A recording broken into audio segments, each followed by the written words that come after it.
ओम नमः शिवाय।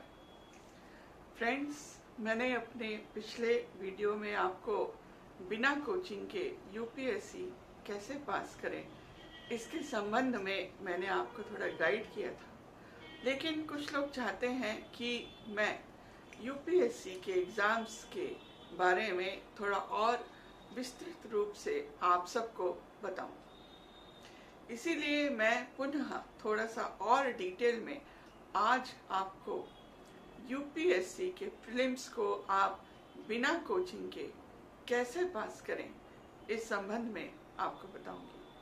आप ध्यान से सुनिए और इसको फॉलो करने का प्रयास करिए, क्योंकि यह जो टेक्निक है यह काफ़ी आपको सफलता दिलाएगी एवं कोचिंग में आप जो पैसे बर्बाद करते हैं, जो पैसे देते हैं, उसकी बचत भी हो जाएगी। सबसे पहले अगर मैं प्रीलिम्स में सब्जेक्ट की बात करूं तो जनरल स्टडीज़ के बारे में मैंने आपको बताया भी था कि एनसीईआरटी की जितनी भी किताबें हैं उसको आप खरीद लें।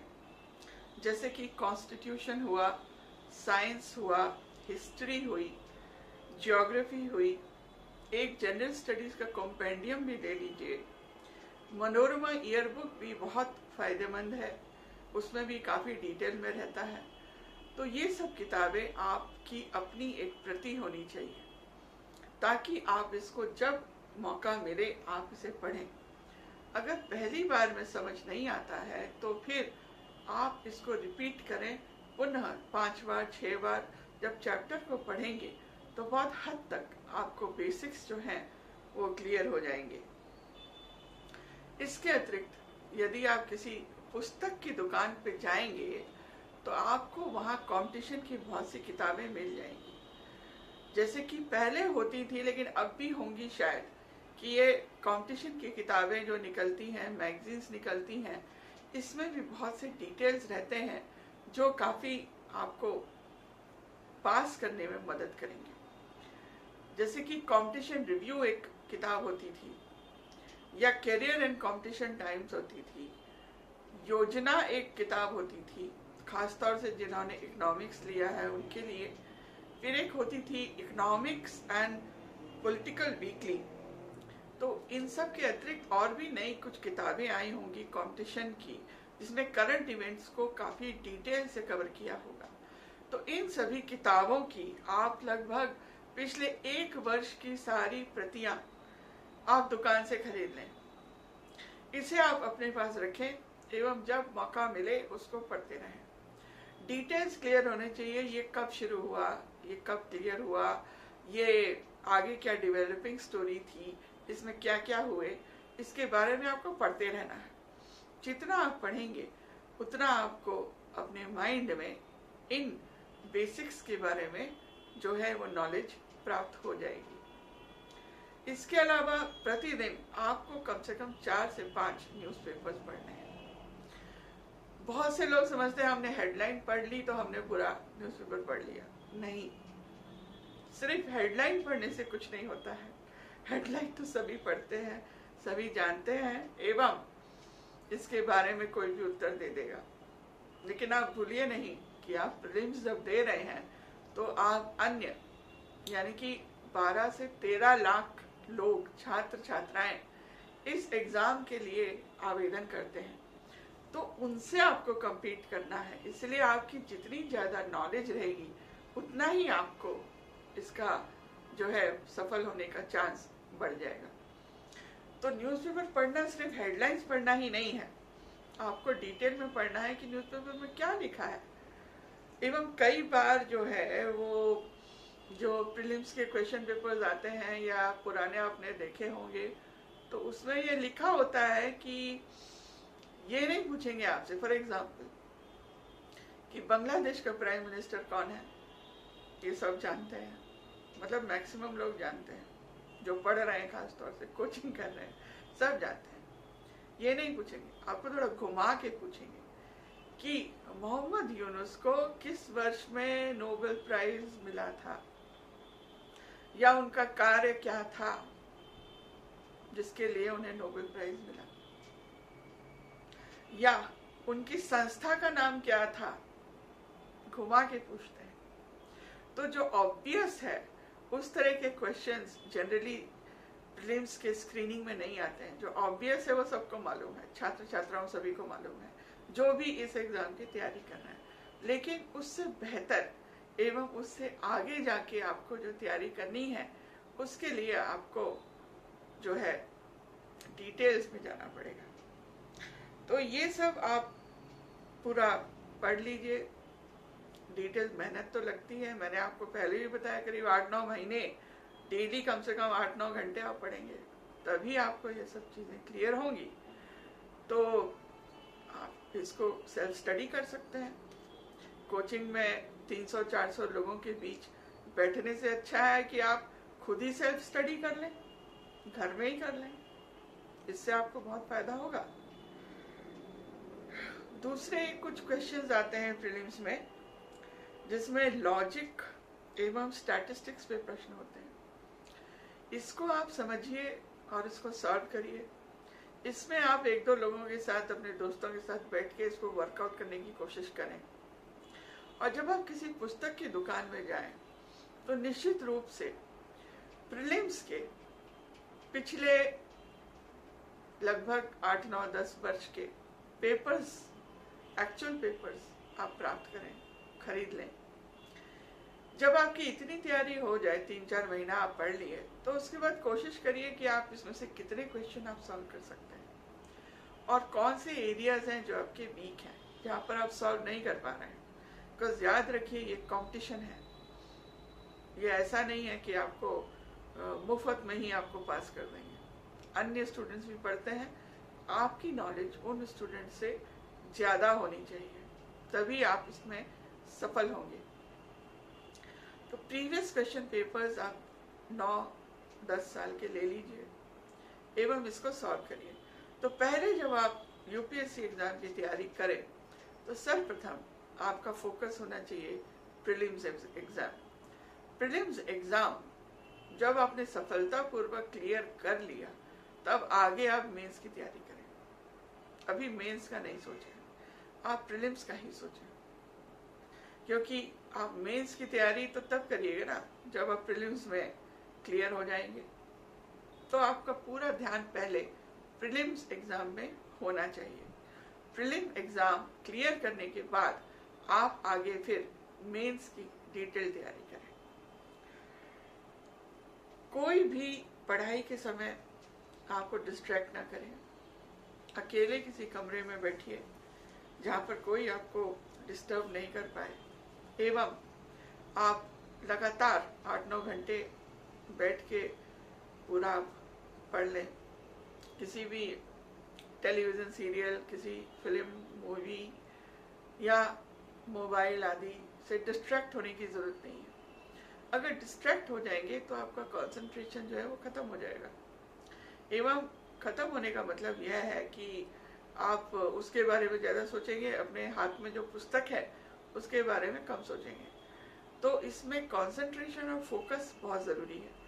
इसीलिए जो भी आप पढ़ें उसको एकाग्र चित्त से पढ़ें एवं उसको पूरी तरह से समझें, क्योंकि रट्टा लगाने से यह एग्ज़ाम पास नहीं हो सकता है। अब आते हैं सब्जेक्ट पे। आप अपना ऑप्शनल सब्जेक्ट बहुत केयरफुली चूज करिए जिसमें आपके फंडामेंटल्स एकदम क्लियर हो। बेसिक बुक्स होते हैं हर एक सब्जेक्ट के, चाहे इकोनॉमिक्स हो, सोशियोलॉजी हो, हिस्ट्री हो, ज्योग्राफी हो, जो भी हो। तो जो भी आप बेसिक बुक्स हैं इनको खरीद लें। इसको चैप्टर्स को आपको बार बार पढ़ने की ज़रूरत होगी। ये किताब आपकी अपनी एक सेट होनी चाहिए, क्योंकि आप बार बार उसको पढ़ेंगे, आपको इसकी आवश्यकता पड़ेगी। तो इन चैप्टर्स को आप बार बार देख लीजिए एवं यह भी ध्यान रखिए कि कई बार कुछ टॉपिक्स लगातार हर वर्ष आते हैं और कुछ टॉपिक्स ज़्यादा इम्पोर्टेंट होते हैं कंपेयर टू अदर्स। तो इसकी भी एक तुलनात्मक आपको आइडिया होना चाहिए कि हाँ, इस टॉपिक में से निश्चित रूप से प्रश्न आता है एवं उस टॉपिक को आप 5 बार 6 बार उस चैप्टर को पढ़िए। इसके भी आप प्रीवियस वर्षों के 9-10 साल के क्वेश्चन पेपर्स प्रीलिम्स के आप प्राप्त कर लीजिए। इसको आप सॉल्व करने का कोशिश करिए। जितना आप सॉल्व करेंगे क्वेश्चंस, उतना आपको मालूम पड़ेगा कि आपके स्टडीज में कहाँ कमी है और कहाँ आपको इम्प्रूव करने की ज़रूरत है। ये ध्यान रखिए कि जो सब्जेक्ट होते हैं उसमें भी सीधे सीधे क्वेश्चन नहीं पूछे जाते हैं। हमेशा उसमें आपको डिटेल्स की भी आइडिया होनी चाहिए कि इसके डिटेल्स क्या है। कहीं छोटा सा कोई फैक्ट है जो इम्पोर्टेंट है और आपने उसको नहीं पढ़ा, तो ये हेडलाइन वाला सिस्टम इसमें भी काम नहीं करेगा कि सिर्फ हेडलाइन पढ़ ली है तो आप पास हो गए। नहीं, आपको डिटेल में जाना होगा, फैक्ट्स पूरे देखने होंगे। और सिर्फ हेडलाइन, चाहे वो जनरल स्टडीज हो या आपका सब्जेक्ट हो, सिर्फ हेडलाइन जान लेने से ही यह एग्जाम क्लियर नहीं होता है। तो डिटेल्स, फैक्ट्स, प्रिंसिपल्स आपको बहुत क्लियर होने चाहिए। अगर आप देखें तो कोचिंग में आपको कोचिंग की भारी फीस आपको देनी होती है। आपको, अगर आप पीजी में रहते हैं तो आपको किराया देना होता है, रेंट देना होता है, बिजली का बिल देना होता है, इंटरनेट का फीस अलग से देना होता है, लाइब्रेरी फीस अलग से देनी होती है, और भी क्या क्या खर्चे होते हैं। इसके अतिरिक्त आपका बाहर रहने का खर्चा भी बहुत बड़ा होता है। खाने पीने की व्यवस्था अपना करना, उसमें डेली खर्च करना, तो बहुत भारी आपको एक कॉस्ट जो है कोचिंग के कारण आप भुगतान करते हैं। लेकिन अभी अगर आप प्रीलिम्स के लिए तैयारी करें एडवांस में, और ये सब बेसिक किताबें अगर आप किसी पुस्तक भवन से या किसी पुस्तकालय से या कहीं से आप अपने पास खरीद लें, रख लें, तो इनमें मात्र कुछ हजारों का ही खर्चा होगा। एवं आप सेल्फ स्टडी करें जिस हिसाब से मैंने आपको बताया है, तो आपके बहुत से पैसे इसमें बच सकते हैं। मेरा बेसिकली यह उद्देश्य है कि जो गरीब छात्र छात्राएं हैं उनको मैं कुछ हद तक गाइड कर सकूं।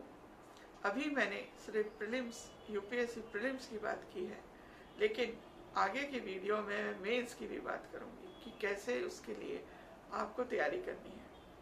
अभी प्रीलिम्स पे आप पूरा फोकस करिए और इस तरीके से पढ़िए जिसे मैंने आपको बताया है। प्रीलिम्स क्लियर करने के बाद आगे हम मेंस पे चर्चा करेंगे और इसके लिए मैं आपको फिर से गाइड करूंगी। लेकिन ध्यान रहे आपको कि जो भी आप करें पूर्ण रूप से सिंसियरली करें। हार्डवर्क तो निश्चित रूप से चाहिए, बिना मेहनत के तो कोई फल नहीं मिलता है। एवं आपको अन्य छात्र छात्राओं से बेहतर कार्य करने की आवश्यकता होती है ताकि आप सफल हो पाए। बिकॉज बाकी छात्र छात्राओं से आपको आगे निकलना होता है। स्क्रीनिंग टेस्ट में जो स्क्रीन किया जाता है, जो छात्र छात्राएं सीरियसली इस एग्जाम के लिए नहीं पढ़े हैं उनको अलग छांट दिया जाता है, एवं जो सीरियसली इस एग्जाम के लिए तैयारी किए हैं उनका सिलेक्शन हो जाता है। तो ये गाइडेंस एक बेसिकली मैंने आपको दिया है, एवं इसमें आप पूरी तरीके से फॉलो करें तो निश्चित रूप से आपको इसका लाभ मिलेगा। एवं याद रखिए कि self study is the best study, because इतनी इस एग्जाम का सिलेबस है, इतनी ज्यादा है कि कोई भी कोच, टीचर आपको डिटेल में ये सब हर पुस्तक को समझा नहीं सकता है।